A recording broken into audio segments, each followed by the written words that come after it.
A small suburban neighborhood. The quiet night air is broken only by the soft chirping of crickets. In a modest backyard, a child plays alone under a starry sky, their laughter carrying faintly through the darkness. But then, a shadow, silent and nearly invisible, descends, hovering just above the yard, casting a strange glow over the grass. The child, oblivious, gazes up as a beam of light surrounds them, pulling them gently, almost curiously, upward into the unseen craft. Seconds later, they are gone, and the shadow vanishes into the stars. Panic strikes the household as the parents realize their child is missing. In a matter of hours, the entire community is mobilized, and what began as a local search spreads citywide, then statewide, and finally, a nationwide alert is issued. Drones, helicopters, search parties, everyone is looking, but no one finds a single clue. Meanwhile, Earth's early warning systems pick up something unprecedented, a brief, strange energy spike leaving the atmosphere, a frequency unlike anything previously recorded. Experts are called in, and the readings are analyzed again and again. Slowly, the truth dawns: something not of this world has entered Earth's atmosphere and left, leaving a single, chilling possibility: a first contact with extraterrestrial life. And yet, what they left behind is no gift, no peace signal. Instead, they have taken something. Someone. And as the news reaches the public, the entire world comes to a single, irrefutable conclusion: an alien force has abducted a human child. In the days that follow, the child's family goes online, their faces filled with raw grief and anger, demanding answers.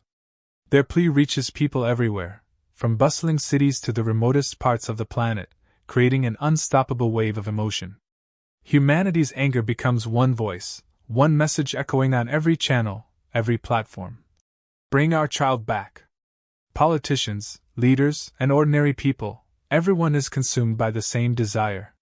For once, nations put aside differences, set aside past grudges, and rally together. Governments convene in unprecedented emergency sessions, agreeing to pool their resources, expertise, and technology.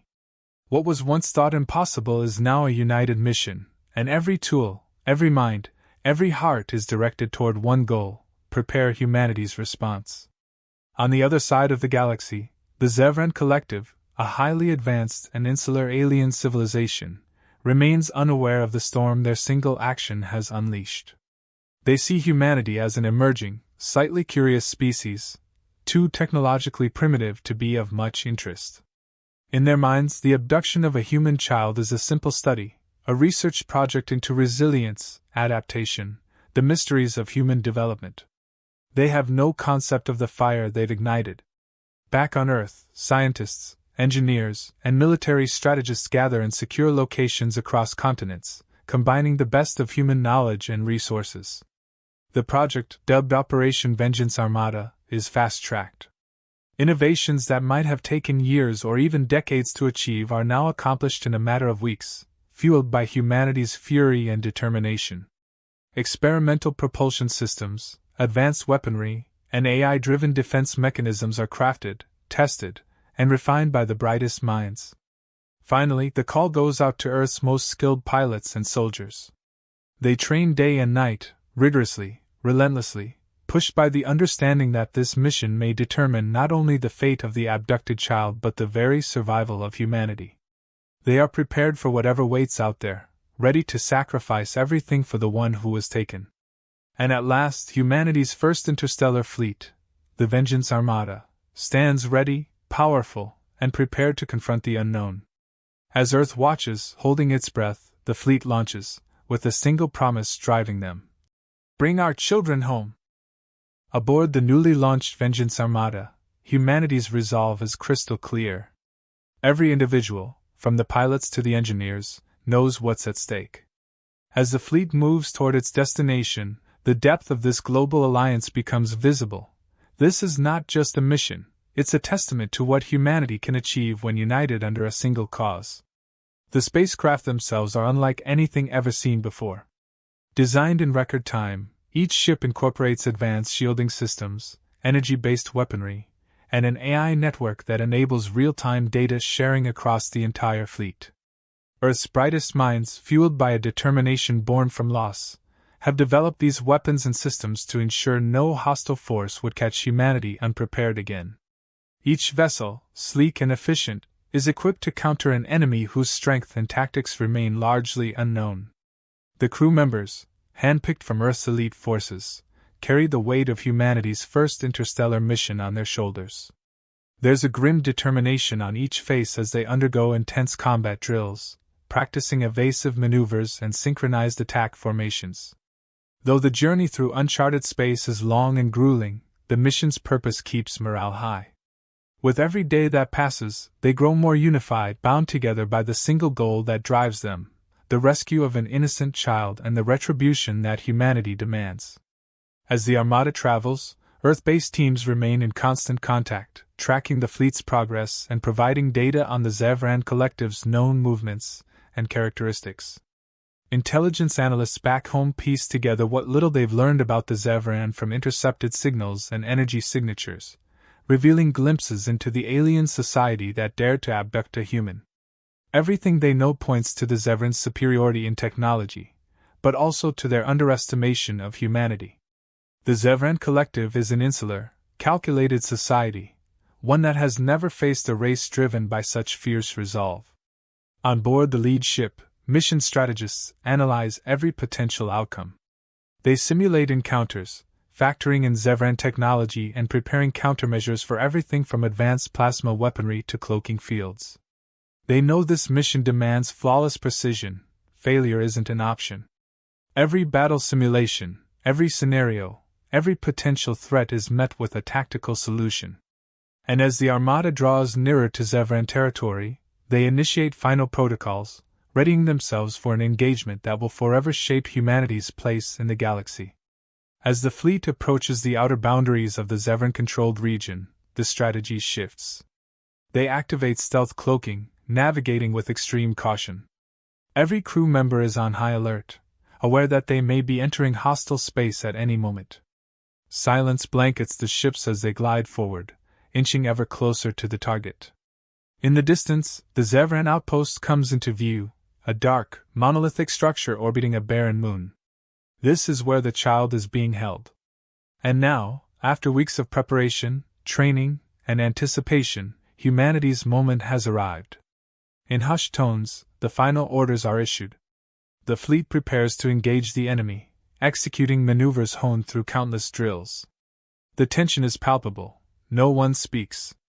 Then, in a coordinated strike, the Vengeance Armada launches a blitz attack on the outpost's defenses, utilizing Earth's latest cyber warfare techniques to disrupt Zevran systems.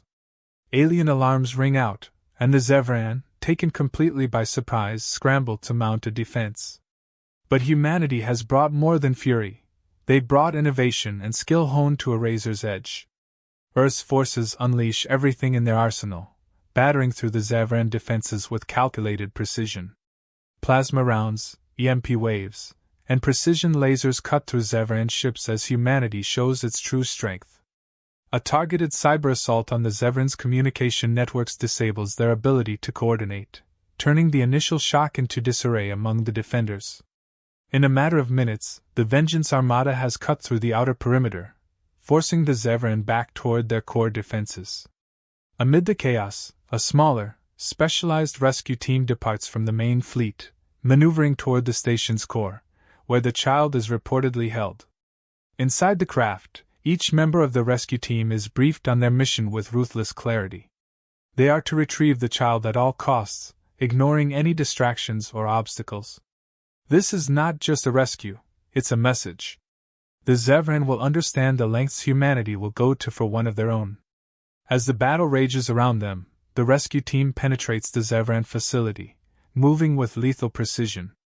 They encounter resistance, Zevran guards armed with advanced weaponry, but each confrontation is brief. The team is relentless, cutting down every obstacle with cold efficiency. Eventually, they reach the holding area, where the child, terrified but unharmed, is found.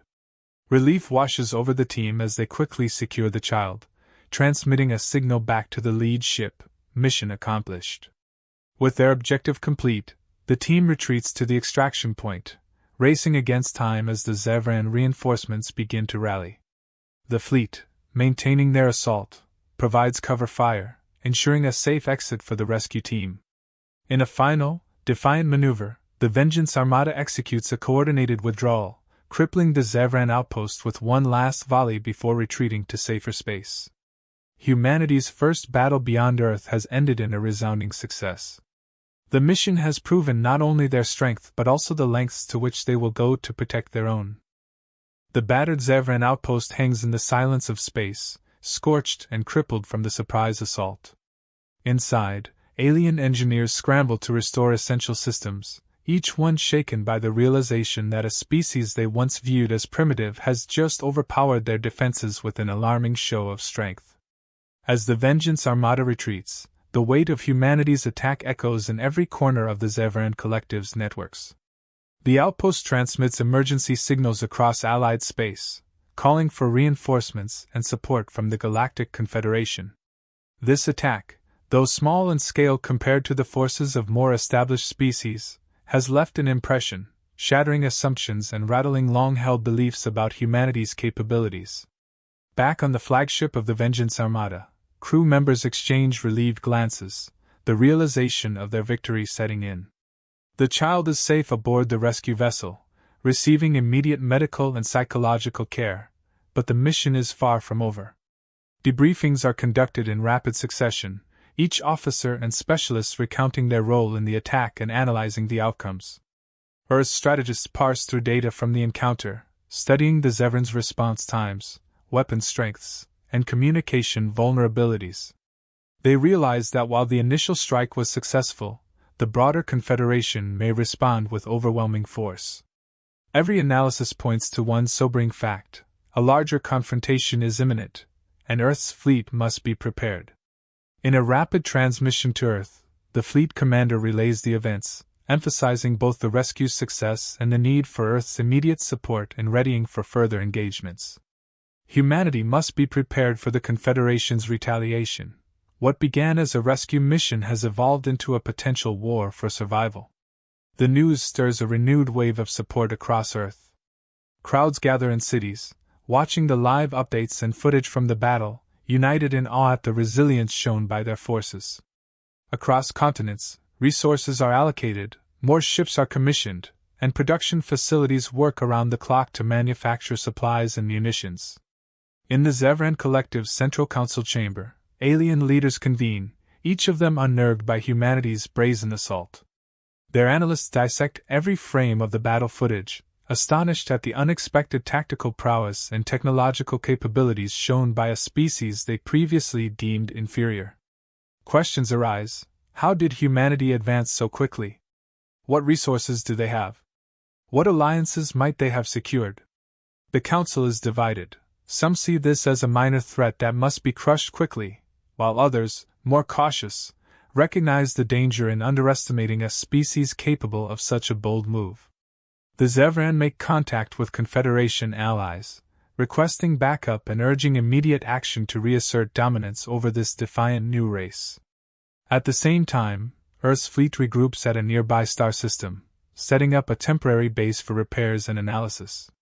Engineers work tirelessly to man battle-damaged ships, integrating insights from the first engagement to enhance their defense and attack systems further. Scientists and technicians examine captured fragments of Zevran technology, reverse engineering components to improve Earth's own armaments. What humanity lacks in experience, they more than compensate for in innovation and resourcefulness. The crew's morale remains strong, bolstered by the success of the child's rescue and the knowledge that they have sent a clear, undeniable message to the galaxy. As tensions escalate, humanity begins receiving encrypted transmissions from smaller alien factions sympathetic to Earth's cause. These are species that have, over centuries, chafed under the Confederation's control, restricted from technological advancement, or forced into harsh treaties.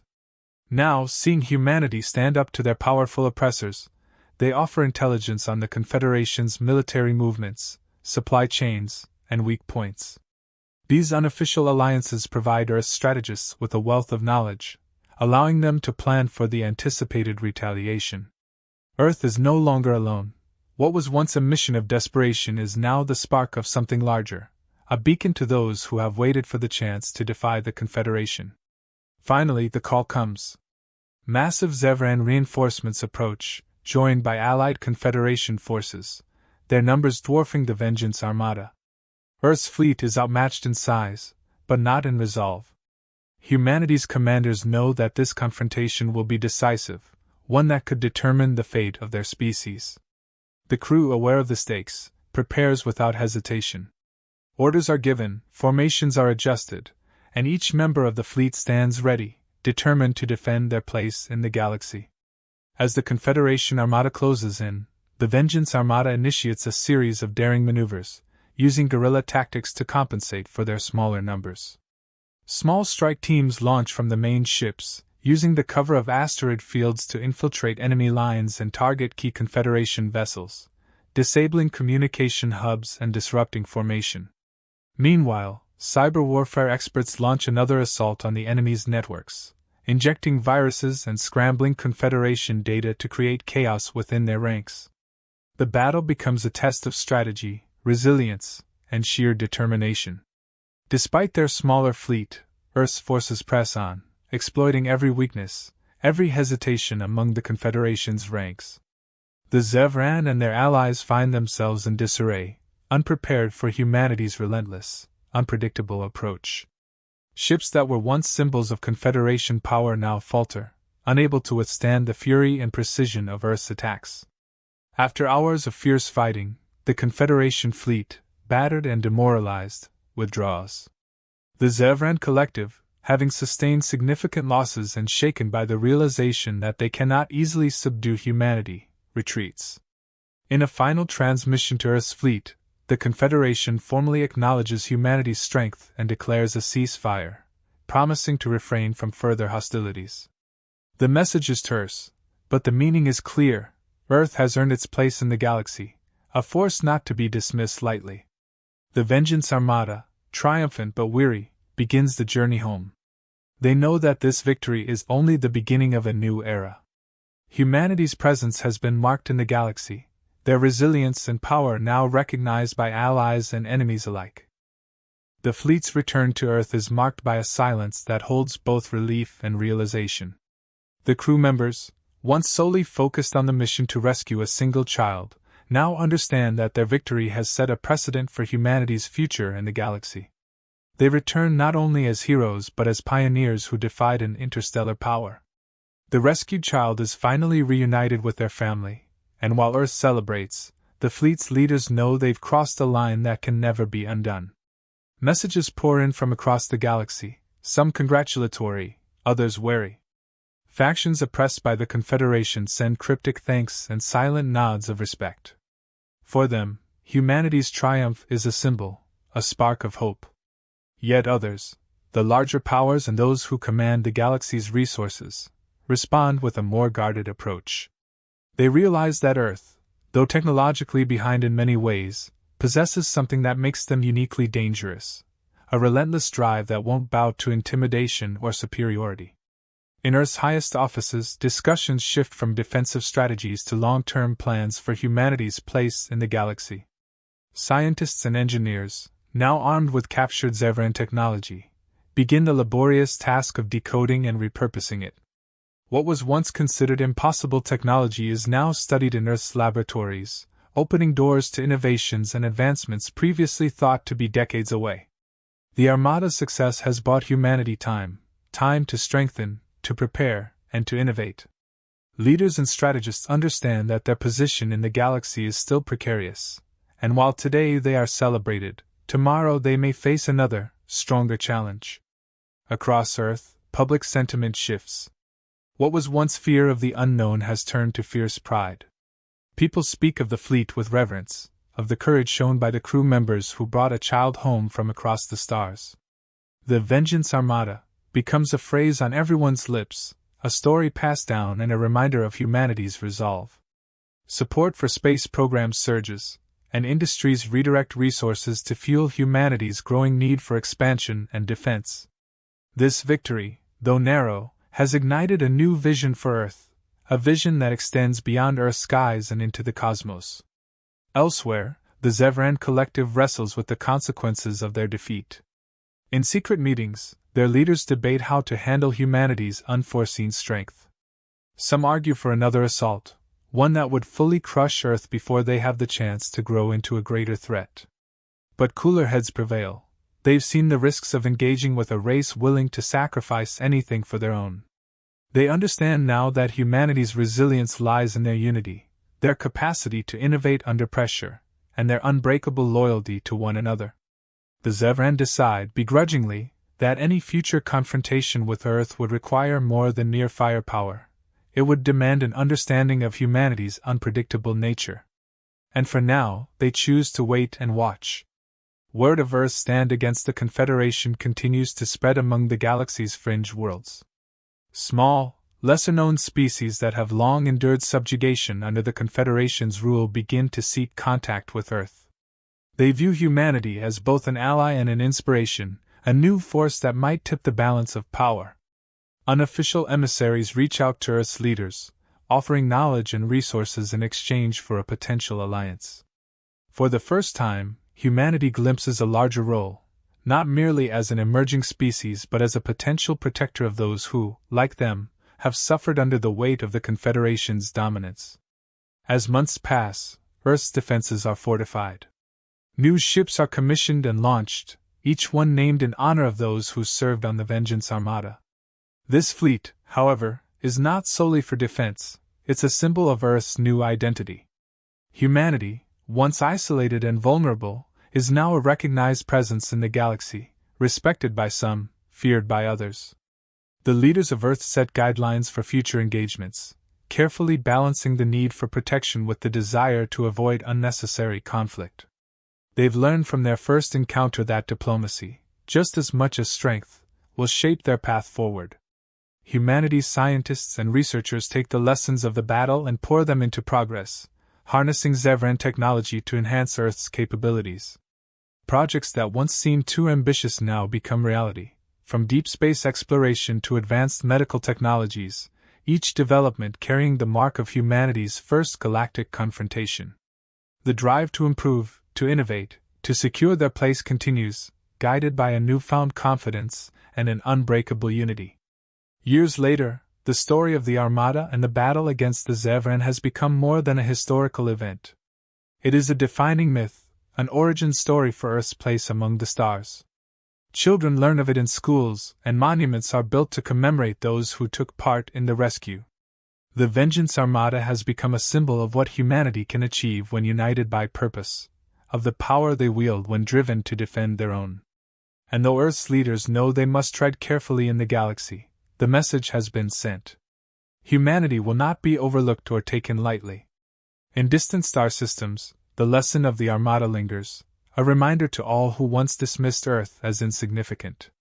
For humanity has proven that they will face any threat, traverse any distance, and overcome any force to protect their own. They are, and always will be, a force of vengeance when wronged, a force that now, across the galaxy, commands respect.